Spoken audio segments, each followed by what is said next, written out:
Hello, everyone, and welcome to Lisa's Losing It, because she really is. Lisa is losing it in more ways than one lately. But I am down. Good news first. I am down 45 pounds. So that is amazing. I mean, truly amazing. I'm definitely starting to notice changes in my body, and it's kind of fun, you know. Do I forget to weigh myself? Constantly. I'm trying. It used to be Wednesday. I'm not going to do it more than once a week because I don't want to become obsessive about it, right? And I've just been so busy that literally I forget to get on the scale. Who would think you go through all this to see that number go down and then forget to get on the scale, right? That's me. It has been a rather emotional week, and it's just life, you know. It's nothing major. It's just life. It's aggravation and a little bit of stress related to some of the work that I do. And Monday was what really kicked this in for me. And I thought of it then and thought, you know, this is what we need to talk about. We definitely need to talk about this. So as an overweight person, I used food a lot to medicate myself, really. I used food to make myself feel a little bit better for a little bit of time.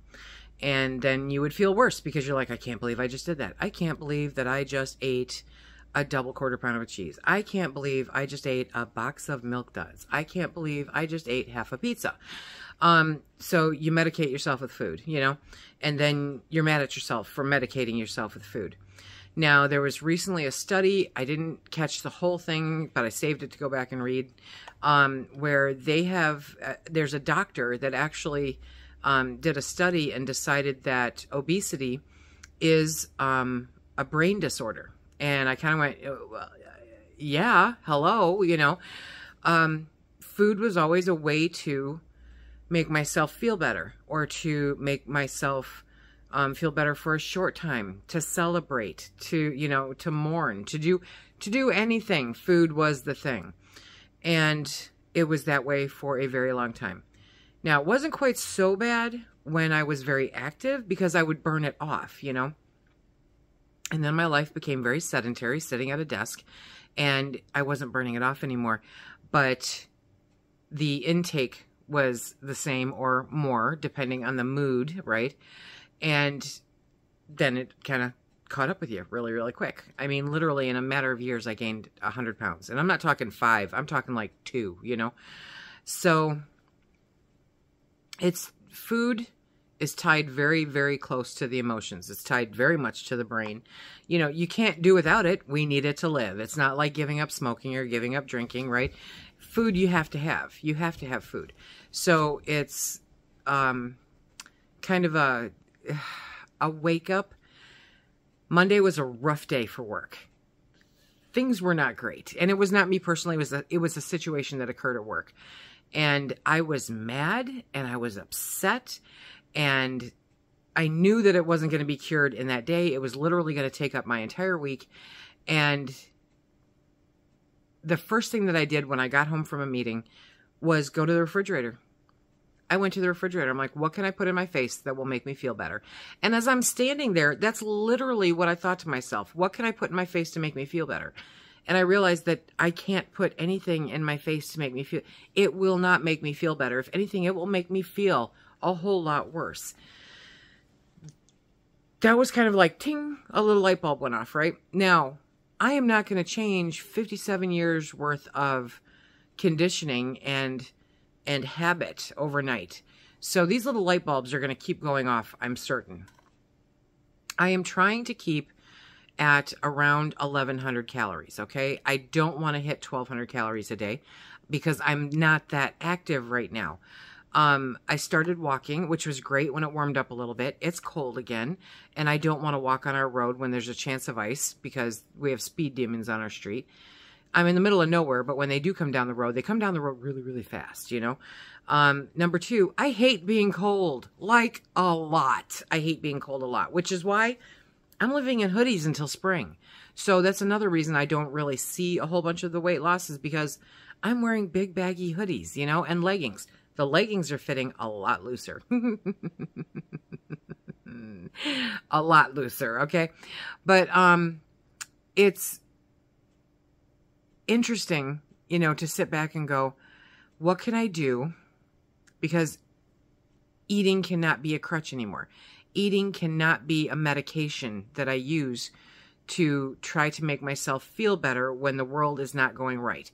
It cannot be something that I use to give me something to do. I mean, more often than not, if Phil and I decided to go out and run errands and stuff, there was always, oh, let's go to that store because they've got chicken legs, you know, or let's go here and grab something to eat, or let's go there because they've got that really good thing that you can eat.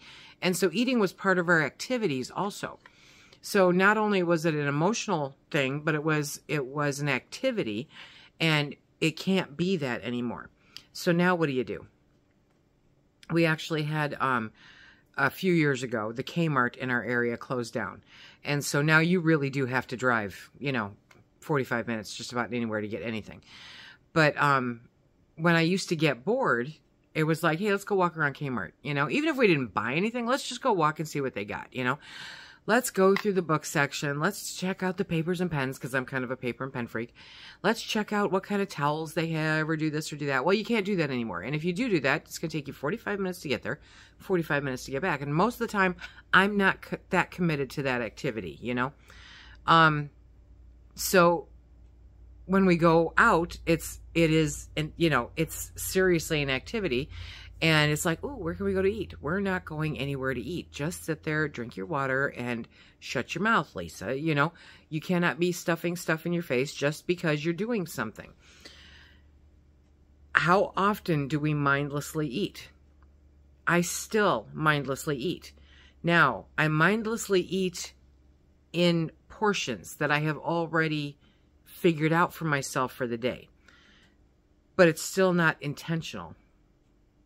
And admittedly, that night and the next day, they were a little rough. They really were. I got very close to 1,200 calories on Tuesday because I was frustrated and anxious and upset. And as I'm working on, you know, the problem that we were trying to solve, I was, okay, let's have a cheese stick. Well, you know, a cheese stick is a mozzarella stick, it's 101 calories. Don't ask me how many carbs and stuff, because I honestly don't know. But hey, it's better than potato chips, right? I have some Quest chips. I had a bag of those. And my goal is still always to keep my carb count no more than half of my protein count, okay? So if I'm getting in 100 grams of protein, I'm only allowing myself 50 grams of carbs. So that is my scale, okay? And all while staying around 1,100 calories. Ideally, without becoming obsessive compulsive about it, I would like to stay around 1,000 calories, but I always seem to sneak over into 1,100. So, emotional eating. What do we do when we're used to medicating ourselves with food? How do you stop the emotional eating? The first step, obviously, is in recognizing that you're doing it. That doesn't make it easier. That doesn't necessarily make it go away. But you're recognizing it. And I think that's a really big step to pay attention to. It's kind of like having a dog, okay? And you've had the dog for umpteen years, and it's always been off leash. Always. You can do whatever you want, whenever you want, however you want it. And then one day you go, you know what? I'm going to put a leash on you, and you're going to behave correctly. And the dog is like, lady, not going to happen, right? So it's something that we have to retrain our brains on. We have to retrain our emotional brain, our habits. Obviously, availability is remarkably low. I can remember, okay, coming home frustrated. Like 6 months ago, well, probably longer than that now, but a year ago, I would have come home from that meeting, and if I were feeling really lazy, it would have been 4 pieces of bread, some Jif peanut butter, and get out of my way. I'm going to sit on the couch and eat that. You know, I am going to stuff my face with a bowl of cereal. I am going to, you know, any number of bad choices, quite honestly. I'm going to have an entire can of mandarin oranges all to myself. I'm going to have, you know, you name it. Seriously. And that's not an option anymore. So now I'm finding that I'm having to sit there with those feelings, with those emotions, and figure out what to do. Am I good at this? No, I am not good at this, okay? But I am aware of it. I am working on it. And if it's really bad, I'm finding alternative choices that better fit the lifestyle that I want. Yeah, that's my story, and I'm sticking to it. The exercise is going to have to come into play. I am going to have to set myself up a schedule and figure out how to make this work. Pardon me. I canceled 2 of our streaming services because we were talking about it, and I'm like, honestly, there's nothing to watch, you know? So we're streaming Hulu, and we're streaming Peacock, and we're streaming Paramount, and we're streaming Netflix, and I'm like, I'm tired of watching these shows. Like we were streaming Peacock just to watch the Chicago shows, right? The Chicago PD, Chicago Med, Chicago Fire, which, you know, was cool. We got completely caught up on all 3 of the series. We binged like all 3 of them. We're completely caught up, waiting week to week for the things to show up. And I find that I'm not even paying attention. I'm not watching them. They're just on and they're noise. And I'm like, I could be doing 40 other things besides sitting here doing this. And if I'm tired, I get it. You know, I get it. Then that's a great time to sit down and try to find something on TV. But basically what I'm hitting is the sun goes down at 5 and I'm trying to figure out what to do with myself. Well, I can't eat, you know, and Phil's pretty much calling it a night. And so, well, what are we going to do? We're going to watch TV. Great. Okay. So I'm cutting our choices kind of the same way that I cut the choices that I have in the refrigerator and the pantry. I'm cutting our choices. You know, I have online classes I want to take. He has stuff that he would like to do, and we both end up getting sucked into watching TV. So could I be exercising instead of that? Could I be doing my supernatural instead of watching TV? Yes, I could. Have I been? No, I have not. So I need to start working on that. Still, exercise is going to be a fight for me until it warms up, until I can go outside. It's kind of like walking, okay? I don't mind walking. I enjoy walking. I don't enjoy walking to nowhere. I don't enjoy walking for the sake of walking. I enjoy walking with a purpose and like going someplace, you know, doing something. And so I keep running into that. Like when the weather starts warming up, you know, April, maybe, I'm going to be outside. I'm going to be outside a lot. I'm going to be hauling dirt. I'm going to be working on the garden. I'm going to be working on the chicken coop. I'm going to be, you know, I'm going to be doing all of the things. And so it's going to be very physical work, and that's great. But I have to get between here and there, and still work on losing weight. And this is the point. This is the point in this process where, and technically before this, where I have to be doing some kind of physical activity if I'm going to adequately lose weight. Now, doctor still says, and I mean, all of them still say that, you know, I'm doing exactly what I should be doing. I am losing it slow and steady. I get it. Could I be losing it faster if I were working out? Yes, I could. Would it be better for me if I were doing some kind of regular exercise? Yes, it would. So I'm going to be working very hard to become more accountable and working out.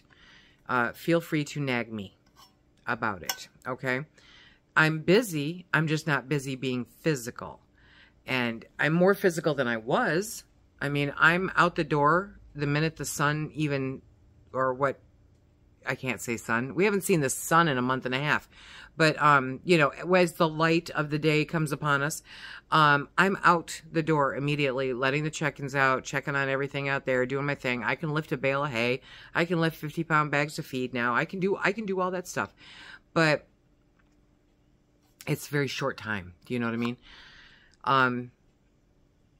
I think also that the emotional aspect of it, like if this week had happened during a warm season, I'd have been outside. I would have been outside at 9 o'clock at night, digging something up or raking something up or moving this or moving that or doing something physical. Even if it's walking circles around my house or down my street, because it's still light out. I'm more active when it's warm.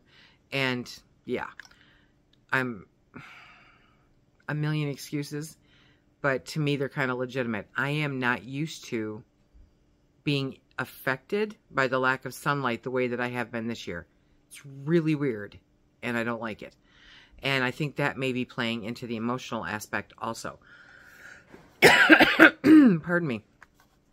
So, how do you battle your emotions in food?